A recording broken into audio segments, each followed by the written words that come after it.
The beginning of the movie is set somewhere during the Second World War, in Berlin. The Führer Hitler is with a behavior coach named Keppel.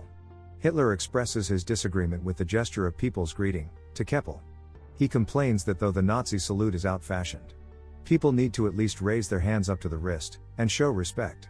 Then he narrates that he has done everything humanly possible to destroy the foundations of the enemy, who desecrated their soil.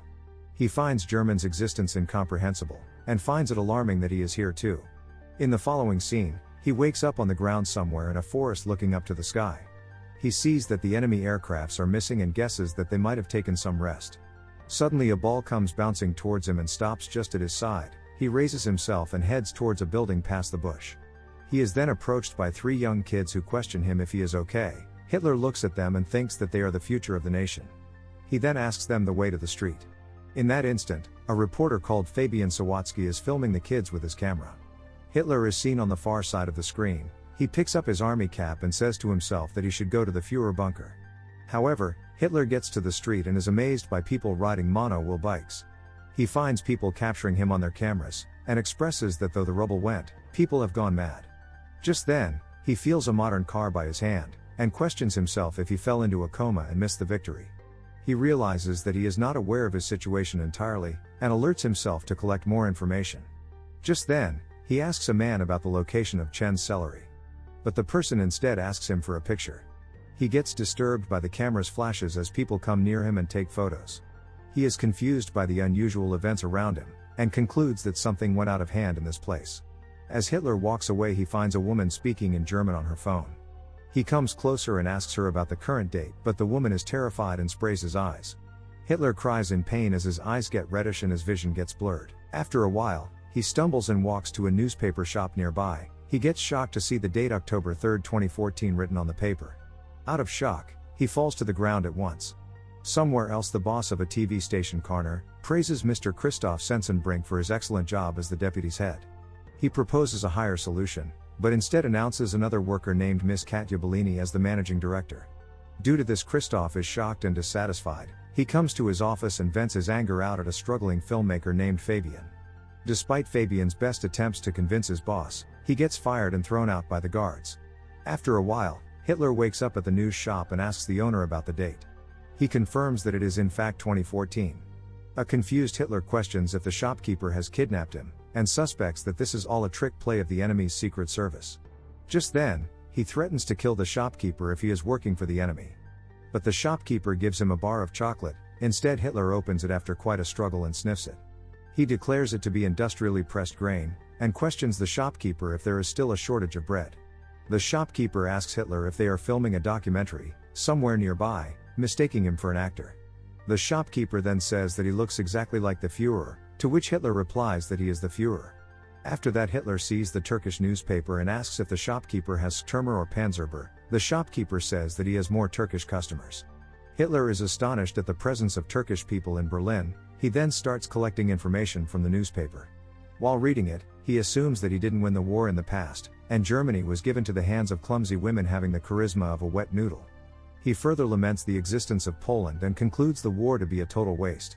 Meanwhile, on the other hand, Fabian looks upon his video reporting about soccer. He sobs sad at the fact that he was fired. Don't worry, Fabian, in a couple years you can get a job on YouTube. His mother calms him and asks him to pause the video, noticing Hitler behind. Fabian is amused at the discovery of a person who looks so similar to Hitler. Back in the shop, the shopkeeper asks Hitler to keep the newspaper aside, and stand outside. Hitler grudges at being asked to work. The shopkeeper suggests Hitler clean his clothes for they stink. He then goes to a laundry place and asks them to clean his uniform. Hitler asks if they have another uniform since he cannot walk away naked. Hitler doesn't understand that he's in modern-day Germany now, and nudity is no big deal. Next we see Hitler walking to the news cellar with jeans and a sweater on. Hitler's looking bussin'. Fabian, on the other hand, has somehow managed to find him, and is waiting for him in the shop. After getting a look at Hitler, he is amazed at his appearance. Fabian asks Hitler if he can film him as he marches through modern Germany. Hitler agrees with the idea. Fabian takes up some cash and a car from his mother and begins his journey with Hitler. The two end up in a hotel where Hitler gets amused at seeing the television. He then decides to talk about politics. In Fabian's presentation, he goes to places asking people regarding their views on politics. After the interviews, he finds that there was minimal impact of democracy upon people during his absence. He inspects discontent and suppressed anger in people, which reminds him of the 1930s when people had similar views, but lacked the term political disenchantment. People tell Hitler about the problem of immigrants in the country, making Hitler push his idea that mixing the races doesn't work. Later, Fabian asks Hitler the source of his unique mustache. Hitler replies that he cut his mustache to a shape that fits a gas mask. A while later, the two end up on a farm where Hitler gets bit by a dog. He is enraged and shoots at the animal. Fabian scolds him and seizes the gun. As the tour goes on, Fabian eventually runs out of cash, but he thinks of a plan and convinces the passers-by to have their sketches drawn by Hitler. Hitler finally gets to exhibit his creative side and draws sarcastic pictures, which people find funny and pay for. They continue their trip after collecting enough money. Back in town, Fabian shows a clip of Hitler to Christoph. The video has a lot of views as Fabian has uploaded it to the internet. Christoph is impressed by the large number of views on the video. He asks Fabian for Hitler's name and contact number. After meeting him, Christoph suspects Hitler to be a lunatic and asks Fabian to take him away from his office. Before leaving, Hitler enters the director's office and asks her to save Germany together with him. Interested by the idea, Bellini asks him about the plan. She quickly asks her assistant to prepare a proper TV format for broadcasting the Führer. On listening to Hitler's idea, Fabian then threatens Christoph to give him his job back or else he will take Hitler away. On hearing this, Christoph makes him a kitchen boy, promising to promote him when a new editorial post opens up. Kitchen boy is better than an internship. Sometime later, Hitler is given a table at the TV studio. Christoph calls Kromayer to help Hitler with computer use. Hitler recalls the computers of his days and labels the invention to be one of the greatest. Kromayer tries to sign up Hitler to email, but informs him that his name is already taken. Just then, Hitler grunts for others stealing his name and tells her to use New Reich's chancellery as he liked it. Christoph plans to put Hitler on a live comedy show called Whoa Dude. He is still salty because Bellini got a promotion instead of him and intends to create trouble for her. He intends to bring racism to the debate through sarcastic jokes on Jews, and throw out Hitler. The show starts, and with Sigmund, the host, calls for Hitler. On the stage, the audience gossips about Hitler's appearance. But when Hitler gazes at the audience, the hall goes completely silent. Hitler soon breaks the silence but does not read out the lines. As scripted, he explains that he is to tell a joke about immigrants, but he is not going to do so. He says that a TV is a great invention of the human, but the shows broadcasted are nonsense. Clearly, Hitler hadn't seen Game of Thrones. Yet he sheds lights on problems like poverty and unemployment and forecasts that the people of the country are heading towards the abyss without noticing it. Hitler vows to fight against the TV, not only up to the broadcast of the abyss but also until he succeeds in overcoming them. Everyone likes the idea and claps for him. Seeing Hitler's popularity, the host Sigmund gets envious. Bellini asks Christoph to broadcast Hitler in every show. Christoph is distressed because of the failure of his plan. In the following scene, we see Hitler give interviews on numerous TV shows, and share that his motive is to make Germany great. While this movie was ahead of its time, his popularity grows immensely and he meets several people and party leaders. He starts charming them all by sharing his ideas. One day, Hitler and Fabian visit NPD headquarters in Berlin. He calls for Ulf Björn, the federal chairman of NPD, and asks him what his cause has achieved so far. Hitler belittles him, and says that they have wasted enough time and the movement is taken back by decades, due to their words. Christoph gets excited and happy when the cops and district attorney appear at the TV studio.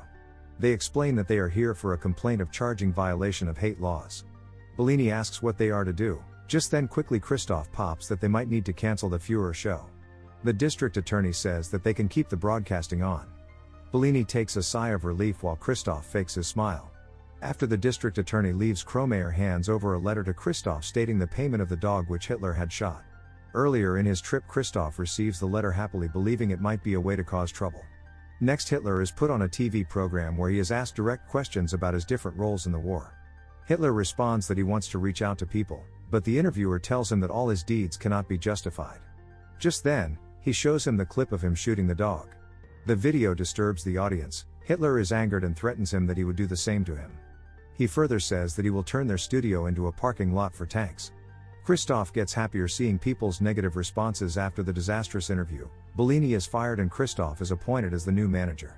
After that, Hitler goes to Fabian's house and starts living with him. He expresses amusement at the path taken by destiny and starts to write his second book. The book soon hits the market. 3 months later, at the TV studio, everyone sits in a meeting where the massive loss that the company has gone through is discussed. Christoph believes that Sigmund's show will put them back on track. but one employee informs him that he has quit his job. Christoph gets tense and mad at the selected employees for losing the show. One of the staff suggests getting Hitler back, which interests Christoph. He looks for Hitler again and offers Fabian an investment $1 million in the film that Fabian and Hitler are shooting, if in return they let them broadcast the movie on their TV station. Hitler and Fabian come to Kromayer's house, where Kromayer's grandmother identifies Hitler. She claims that Hitler gassed all the people up and killed them. She calls him a criminal and shouts at him to get out. In the car, Hitler shares that he is surprised at Kromayer being a Jew. He starts to belittle Jews, calling them less of humans. Fabian gets disappointed at Hitler's actions and his words. Back in the set, Fabian gets Hitler to replay how he got to the place. He asks Hitler what happened before the ball came rolling to him in the woods. But Hitler cannot remember it.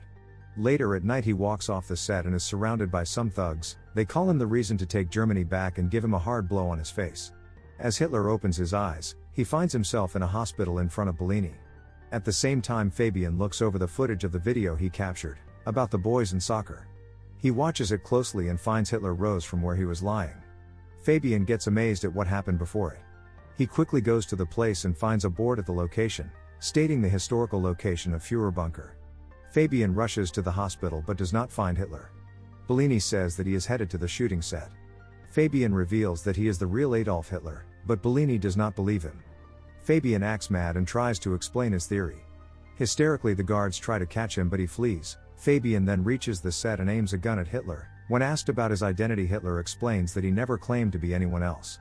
Fabian says that Hitler is fooling people with his propaganda, to which Hitler replies that people elected a leader who shared his whole idea openly in 1933.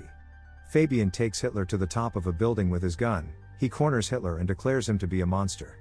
Hitler in turn claps back, saying that ordinary people elected an extraordinary man and entrusted the fate of the country to him. He explains that people chose him because they bear the same values in their inner hearts. An enraged Fabian shoots Hitler, making him fall off the building onto the street.